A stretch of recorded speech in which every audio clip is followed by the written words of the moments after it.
Wonders of Space. Chapter 11. But although he had thought he had settled all the conflict, he found that it returned when he was lying in his bunk, or when he stood in the dome and watched the stars, while they moved through the Antares system toward the captive sun and the tiny planet Lharillis. "It's in my power to give this to all men. Should a few Lhari stand in his way?" He lay in his bunk brooding, thinking of death, staring at the yellow radiation badge. "If you fail, it won't be in our lifetime." He'd have to go back to little things, to the little ships that hauled piddling cargo between little planets, while all the grandeur of the stars belonged to the Lhari. And if he succeeded, Vega Interplanet could spread from star to star, a mighty memorial to Rupert Steele. One day Vorongil sent for him. "Bartol," he said, and his voice was not unkind, "you and Ring have always been good friends, so don't be angry about this. He's worried about you. Says you spend all your spare time in your bunk growling at him. Is there anything the matter, Feathertop?" He sounded so concerned, so— the word struck Bart with hysterical humor— so fatherly, that Bart wanted insanely to laugh and to cry. Instead, he muttered, "Ring should mind his own business." "But it's not like that," Vorongil said. "Look, the Swiftwing's a world, young fellow, and a small one. If one being in that world is unhappy, it affects everyone." Bart had an absurd, painful impulse to blurt out the incredible truth to Vorongil and to try to get the old Lhari to understand what he was doing. But fear held him silent. He was alone, one small human in a ship of Lhari. Vorongil was frowning at him, and Bart mumbled, "It's nothing, Reiko Mori." "I suppose you're pining for home," Vorongil said kindly. "Well, it won't be long now."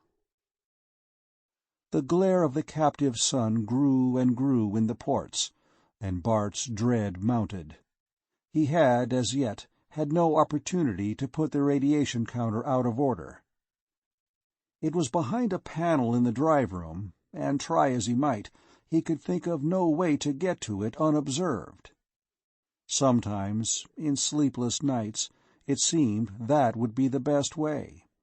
Just let it go. But then the Lhari would detect Montano's ship and kill Montano and his men. Did he believe that? He had to believe it.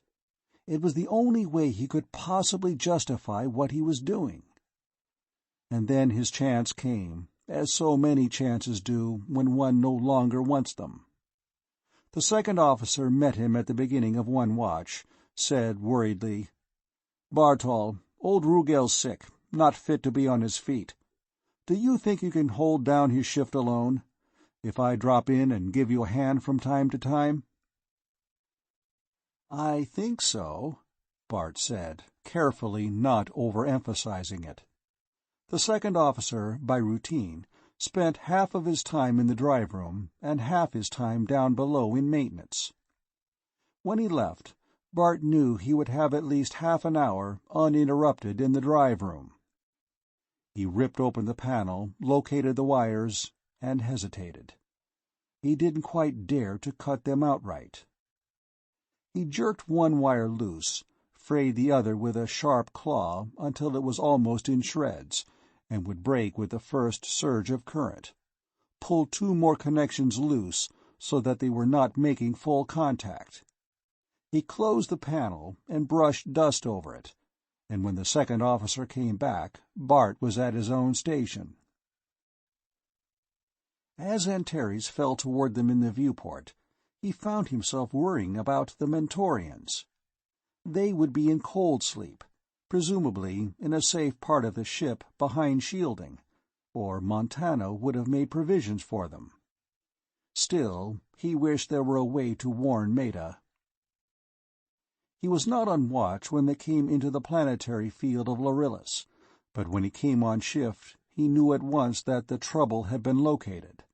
The panel was pulled open, the exposed wires hanging, and Ring was facing old Rugel, shouting, "Listen, Baldy, I won't have you accusing me of going light on my work.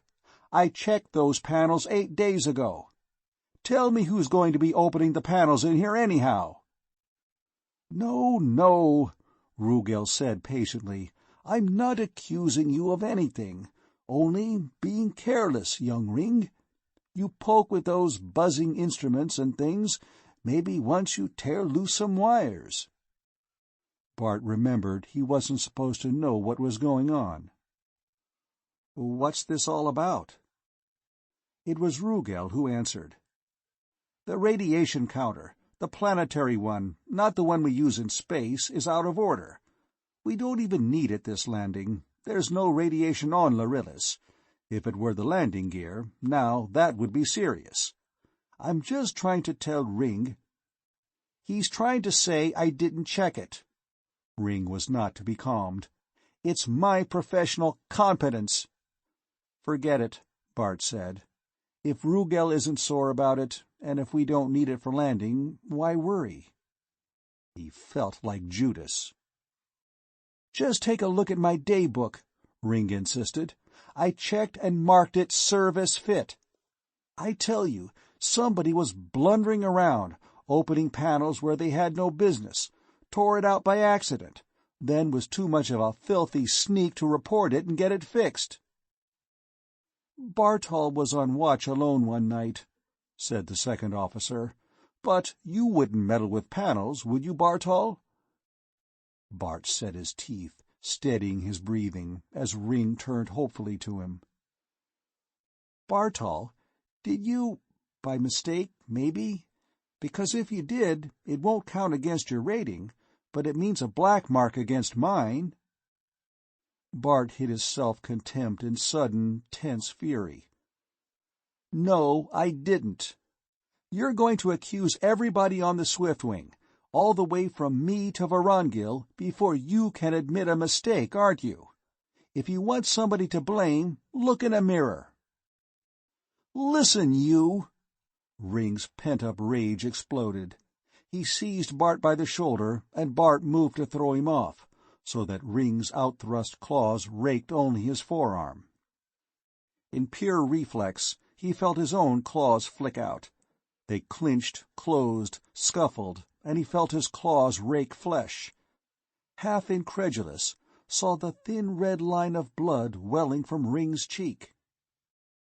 Then Rugel's arms were flung restrainingly around him, and the second officer was wrestling with a furious, struggling Ring. Bart looked at his red-tipped claws in ill-concealed horror, but it was lost in a general gasp of consternation, for Vorongil had flung the drive-room door open, taking in the scene in one blistering glance. "What's going on down here?" For the first time, Bart understood Vorongil's reputation as a tyrant. One glance at Ring's bleeding face and Bart's ripped forearm, and he did not pause for breath for a good 15 minutes. By the time he finished, Bart felt he would rather Ring's claws had laid him bleeding to the bone than stand there in the naked contempt of the old Lhari's freezing eyes. "Half-fledged nestlings trying to do a man's work. So, someone forgot the panel, or damaged the panel by mistake. No, not another word!" he commanded, as Ring's crest came proudly up. "I don't care who did what. Any more of this, and the one who does it can try his claws on the captain of the Swiftwing." He looked ugly and dangerous. "I thought better of you both. Get below, you squalling kittens. Let me not see your faces again before we land." As they went along the corridor, Ring turned to Bart, apology and chagrin in his eyes. "Look, "I never meant to get the bald one down on us," he said, but Bart kept his face resolutely averted. It was easier this way, without pretense of friendship. The light from the small captive sun grew more intense.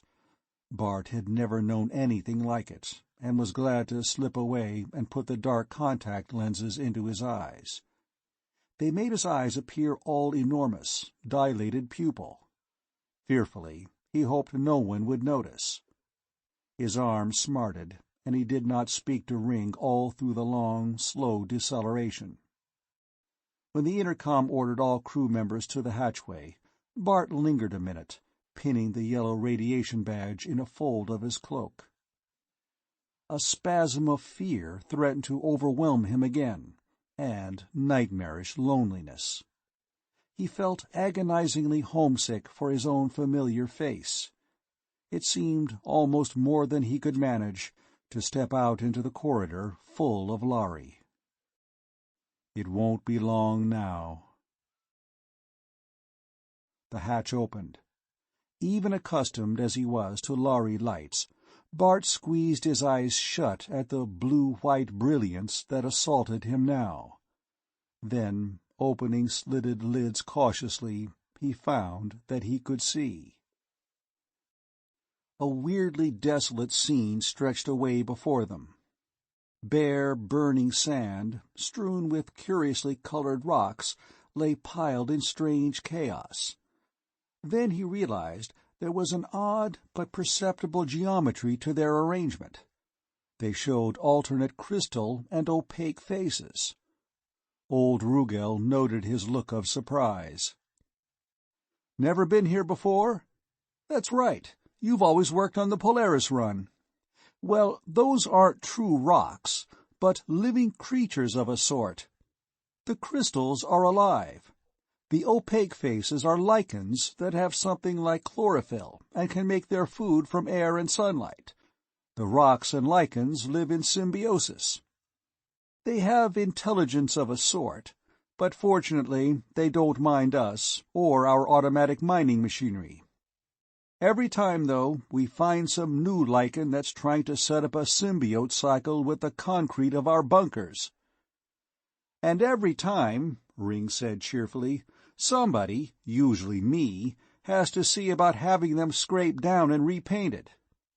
Maybe someday I'll find a paint the lichens don't like the taste of." "Going to explore with Ring?" Rugel asked, and Ring, always ready to let bygones be bygones, grinned and said, "Sure." Bart could not face him. Vorongil stopped and said, "This is your first time here, young Bartol? How would you like to visit the monument with me? You can see the machinery on the way back." Relieved at not having to go with Ring, he followed the captain, falling into step beside him. They moved in silence along a smooth stone path. "The crystal creatures made this road," Vorongil said at last. "I think they read minds a little. There used to be a very messy, rocky desert here, and we used to have to scrabble and scratch our way to the monument. Then one day a ship, not mine, touched down and discovered that there was a beautiful smooth road leading up to the monument. And the lichens never touched that stone. But you probably had all this in school." "Excited, Bartol?" "No. No, sir. Why?" "Eyes look a bit odd. But who could blame you for being excited? I never come here without remembering Rhazon and his crew on that long jump. The longest any Lhari captain ever made. A blind leap in the dark, remember, Bartol? Through the dark, through the void, with his own crew cursing him for taking the chance. No one had ever crossed between galaxies. And remember, they were using the ancient math." He paused, and Bart said through a catch of breath, "Quite an achievement." His badge still looked reassuringly yellow. "You young people have no sense of wonder," Vorongil said. "Not that I blame you. You can't realize what it was like in those days. Oh, we'd had star travel for centuries. We were beginning to stagnate. And now look at us. Oh, they derided Raison, said that even if he did find anyone, any other race, they'd be monsters with whom we could never communicate. And here we have a whole new galaxy for peaceful trade, a new mathematics that takes all the hazard out of space travel, our Mentorian friends and allies." He smiled. "Don't tell the High Council on me, but I think they deserve a lot more credit than most Lhari care to give them. Between ourselves, I think the next Panarch may see it that way." Vorongil paused. "Here's the monument." It lay between the crystal columns, tall, of pale blue sandstone, with letters in deep shadow of such contrast that the Lhari could read them. A high, sheer, imposing stele. Vorongil read the words slowly aloud in the musical Lhari language. "Here, with thanks to those who watched the great night, I, Raison of Nedran, raise a stone of memory. Here we first do touch the new worlds. Let us never again fear to face the unknown, trusting that the mind of all knowledge still has many surprises in store for all the living." "I think I admire courage more than anything there is, Bartol. Who else could have dared it? Doesn't it make you proud to be a Lhari?" Bart had felt profoundly moved.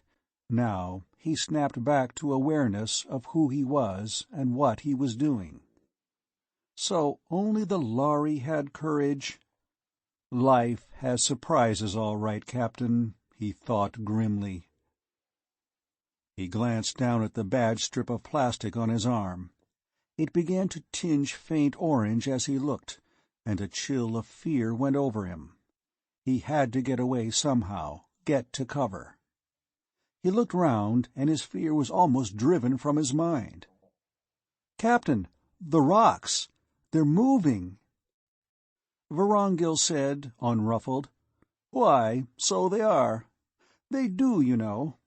They have intelligence of a sort. Though I've never actually seen them move before, I know they shift places overnight. I wonder what's going on." They were edging back, the path widening and changing.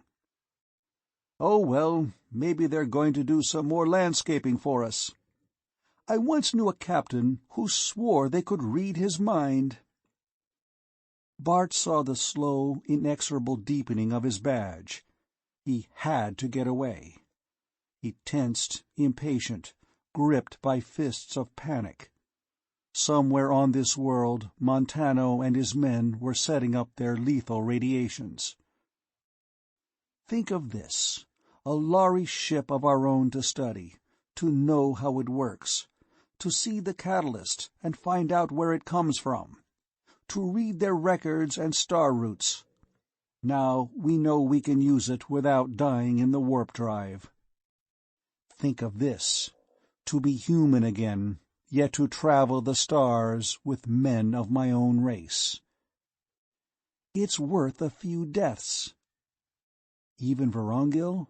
Standing here, talking to him, he might— Say it! You talk to him as if he'd been your father. Oh, Dad, Dad, what would you do? His voice was steady as he said, "It's very good of you to show me all this, sir, but the other men will call me a slacker. Hadn't I better get to a work detail?" Maybe so, Feathertop," Vorongil said. "Let me see. Well, down this way is the last row of bunkers. See the humps? You can check inside to see if they're full or empty, and save us the trouble of exploring if they're all empty. Have a look round inside if you care to. The robot machinery's interesting." Bart tensed. He had wondered how he'd get hidden inside, but he asked, "Not locked?" "Locked?" The old Lhari's short, yellowed crest bobbed in surprise. "Why? Who ever comes here but our ships? And what could we do with the stuff but take it back with us? Why locked? You've been on the drift too long, among those thieving humans. It's time you got back to live among decent folk again. Well, go along." The sting of the words stiffened Bart as he took his leave. The color of the badge seemed deeper orange. When it's red, you're dead. It's true. The Lhari don't steal. They don't even seem to understand dishonesty. But they lied to us all. Knowing what we were like, maybe. That we'd steal their ships, their secrets, their lives. The deepening color of the badge seemed the one visible thing in a strange, glaring world. He walked along the row of bunkers, realizing he need not check if they were full or empty. The Lhari wouldn't live long enough to harvest their better-than-graphite lubricant. They'd be dead. The last bunker was empty. He looked at his orange badge and stepped inside, heart pounding so loudly he thought it was an external sound. It was an external sound. A step. "Don't move an inch," said a voice in Universal, and Bart froze, trembling. He looked cautiously round. Montano stood there, space-suited, his head bare, dark contact lenses blurring his eyes, and in his hand a drawn blaster was held level, trained straight at Bart's heart. End of Chapter 11.